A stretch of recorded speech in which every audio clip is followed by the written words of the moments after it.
Hai, Assalamualaikum warahmatullahi wabarakatuh. Apa kabar semuanya? Semoga selalu dalam keadaan sehat dan selalu tetap semangat ya untuk mengikuti pelajaran setiap harinya. Hari ini kita sudah memasuki tema 7, yaitu peristiwa dalam kehidupan. Hari ini yang kita bahas itu adalah mata pelajaran bahasa dan IPA. Bahasa dan IPA ya.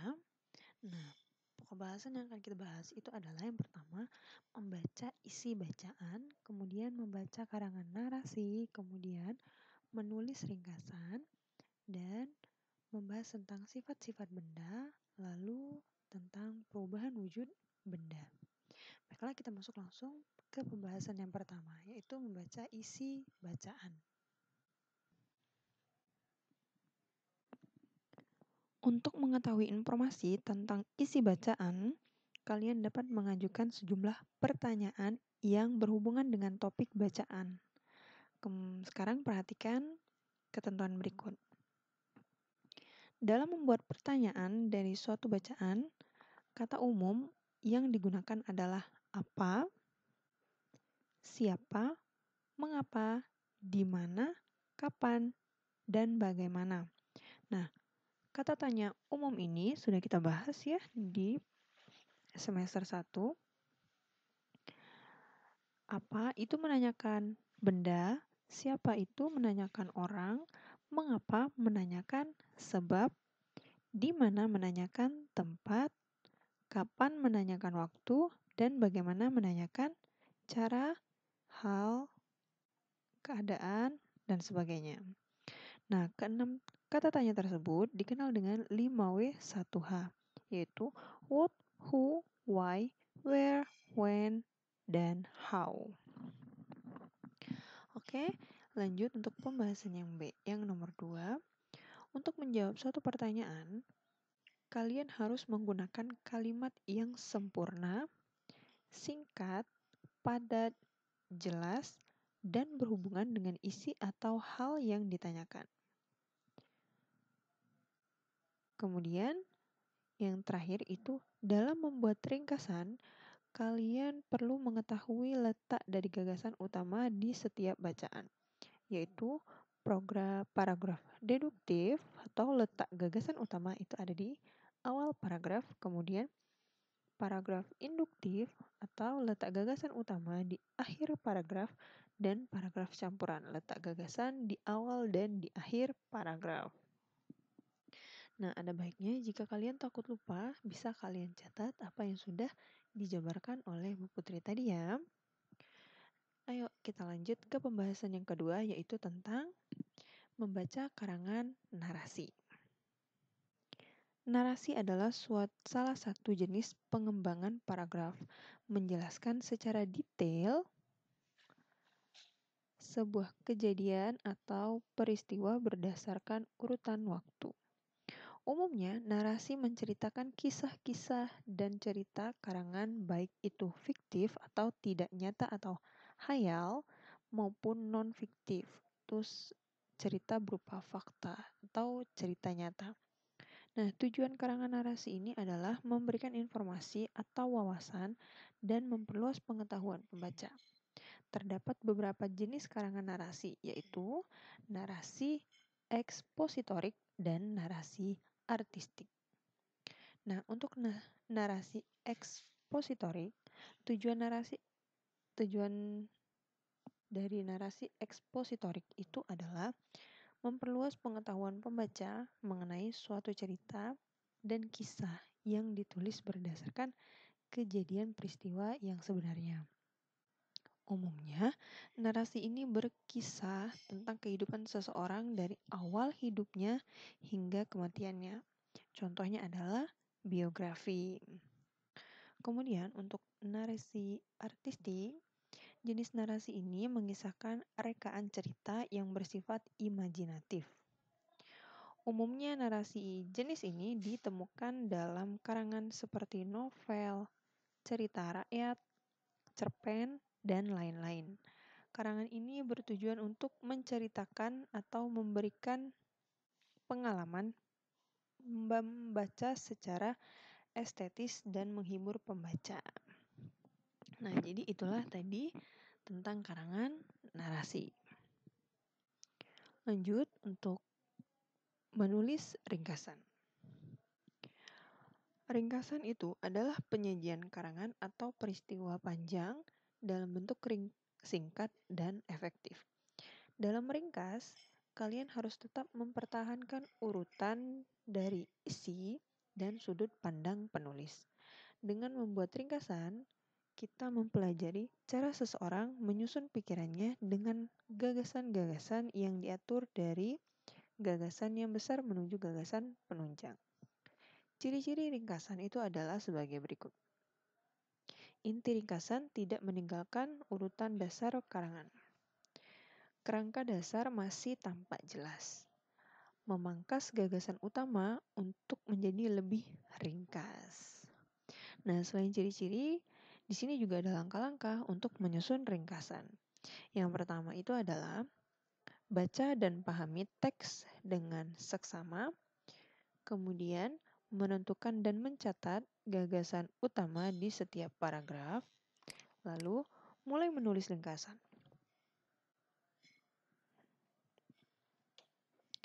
Nah, dalam menulis ringkasan, itu ringkasan hendaknya disusun dalam kalimat tunggal dan hindari kalimat majemuk. Kemudian, buang semua keterangan jika itu memungkinkan. Lalu, pertahankan susunan gagasan asli. Lalu yang terakhir, membaca ulang kembali ringkasan yang sudah dibuat. Nah, jadi ini adalah pembahasan tentang menulis ringkasan. Jika kalian belum paham, bisa kalian ulangi lagi dan simak kembali video sebelumnya. Karena tugas pertama itu ada kaitannya dengan pembelajaran yang sudah dijabarkan sebelumnya. Baiklah, kita lanjut ke tugas di kegiatan pertama. Yang pertama itu adalah kalian diminta untuk menuliskan kata tanya umum yang digunakan dalam satu bacaan dan tuliskan fungsi dari masing-masing kata tanya tersebut. Ingat ya, 5W 1H. Kemudian jelaskan pengertian dari karangan narasi. Lalu kalian tuliskan langkah-langkah membuat ringkasan dan apa saja ciri-ciri ringkasan. Silakan kalian tuliskan di buku latihan kalian masing-masing. Kita lanjut ke pembahasan yang selanjutnya, yaitu tentang sifat-sifat benda. Nah, berikut ini adalah beberapa contoh dari benda-benda pada lemari, kursi, pensil warna, meja, dan tangga. Nah, sifat-sifat benda padat itu yang pertama adalah menempati ruang. Ya, ruang merupakan tempat di mana benda berada yang meliputi panjang, tinggi, dan lebar. Contoh sebuah penghapus diletakkan di dalam air, maka penghapus ini akan menempati ruang sesuai dengan ukuran panjang, lebar, dan tingginya. Kemudian, sifat-sifat benda padat yang kedua yaitu bentuknya tetap. Ya, bentuk benda padat seperti penggaris bila diletakkan di atas meja, kemudian dipindahkan ke dalam gelas atau mangkok, maka bentuknya tetap. Kemudian volumenya juga tetap. Nah, ruang yang dibutuhkan sebuah benda disebut volume. Sebuah kotak kayu yang diletakkan di dalam gelas kemudian dipindahkan ke dalam gelas lain yang lebih kecil akan mempunyai volume yang tetap, kemudian mempunyai kekerasan tertentu. Berdasarkan kekerasannya, benda padat mempunyai sifat yang berbeda. Contohnya apel. Apel merupakan benda padat yang paling keras dibandingkan dengan garam dan cuka. Kemudian yang terakhir itu dapat diubah dengan cara tertentu. Benda padat dapat diubah bentuknya dengan menekan atau memanaskannya terlebih dahulu. Plastisin dan tanah liat bisa diubah menjadi berbagai bentuk dengan cara ditekan. Besi yang keras bisa dibentuk menjadi putih dengan cara memanaskannya terlebih dahulu. Kemudian detik-detik lampu sampai titik. Sebuah papan dapat dipotong-potong kemudian dibuat meja dan kursi. Itu adalah beberapa contoh dari sifat-sifat benda padat. Selanjutnya, benda cair. Benda cair itu ada sirup, air putih, kemudian minyak, oli, dan lain-lain. Nah, sifat-sifat benda cair itu adalah bentuknya berubah-ubah sesuai dengan tempatnya. Benda cair itu mempunyai bentuk yang berubah-ubah sesuai dengan bentuk wadahnya. Bentuk benda cair dalam botol mengikuti bentuk botol. Bentuk benda cair dalam gelas mengikuti bentuk gelas. Kemudian bentuk minyak goreng dalam botol berubah jika dituang ke penggorengan. Kemudian dengan air yang dituang ke botol, bentuk air akan seperti bentuk botol. Lalu volume benda cair itu tetap.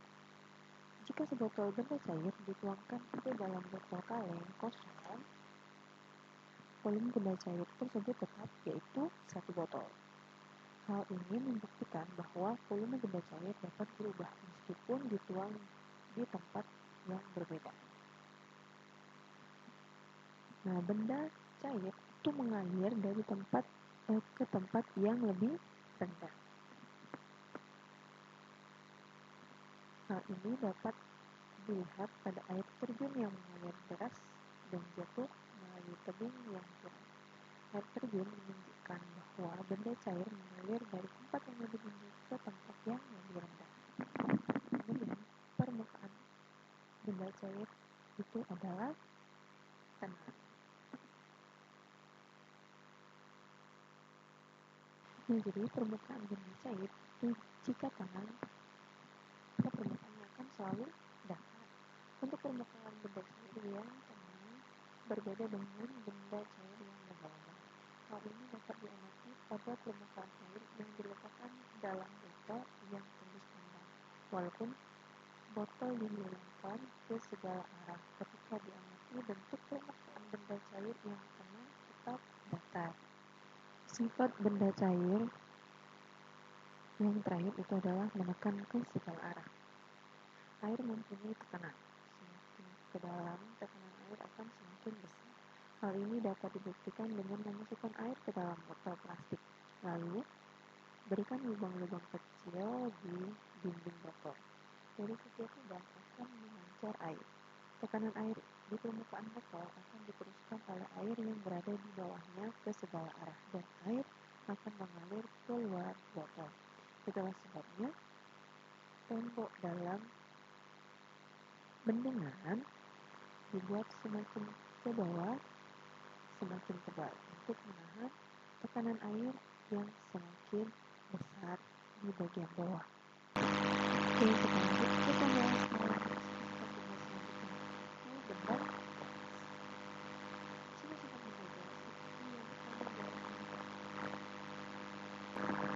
mendapatkan udara yang naik. Semakin cepat kita menghirup, semakin banyak udara yang akan masuk ke dalam. Akibat semacam itu, memang mungkin dan udara hanya sulit keluar dari hidung. Kemudian, yang kedua itu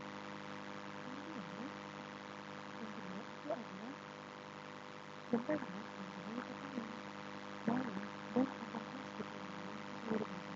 Selanjutnya, hal ini menyebabkan udara menekan ke semua organ. Kemudian yang ketiga itu adalah bentuk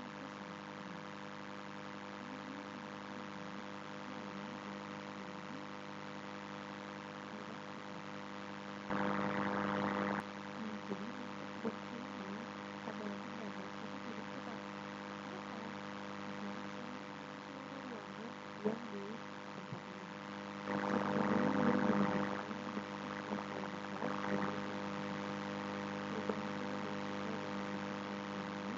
sesuai dengan bentuk dan volume yang diproduksinya. Contoh, udara bentuk dan volume gas sesuai dengan bentuk dan volume.